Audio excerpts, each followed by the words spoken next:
Hello everyone. As usual మీకు తెలుసు నేను మాధవ్. నిన్న మన దగ్గరికి మన పేషెంట్ వచ్చారు. పేరు నరేష్. ఏ ఊరు నుంచి వచ్చారు? శంషాబాద్ సార్. శంషాబాద్, హైదరాబాద్ నుంచి వచ్చారు.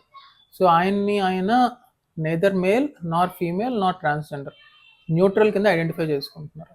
So this is a very rare scenario. Neutral కింద ఐడెంటిఫై చేసుకుంటారు. సో అసలు ఆయన స్టోరీ ఏంటో ఉంది. అసలు మన గురించి తెలుసుకోవడం కన్నా ముందు ఎందుకు ఇలా అవుదాం అనుకుంటున్నారు, ఏంటి మీ స్టోరీ ఫస్ట్ నుంచి ఒకసారి చెప్పండి. ఓకే సార్, నా పేరు నరేష్, నా ఏజ్ 24. అయితే లాస్ట్ 8 years నుండి నేను జెండర్ డిస్పోరియాతో సఫర్ అవుతున్నా. అంటే జెండర్ డిస్పోరియా అంటే చాలా మంది అంటే నాకు డౌట్ వచ్చింది సార్, నేను ట్రాన్సా లేదంటే అంటే ఉమెన్లా ఫీల్ అవుతున్నానా కాదు, మరి మేల్లా ఫీల్ అవుతున్నానా లేదు, మరి ఏంటి అనేది ఈ ఇట్లాంటి సిచ్యువేషన్లో ఉన్న వాళ్ళకి చాలా టఫ్ సార్. అంటే జెండర్ని ఫీల్ అవ్వను కాబట్టి ఇంకా టఫ్ అనిపిస్తుంది.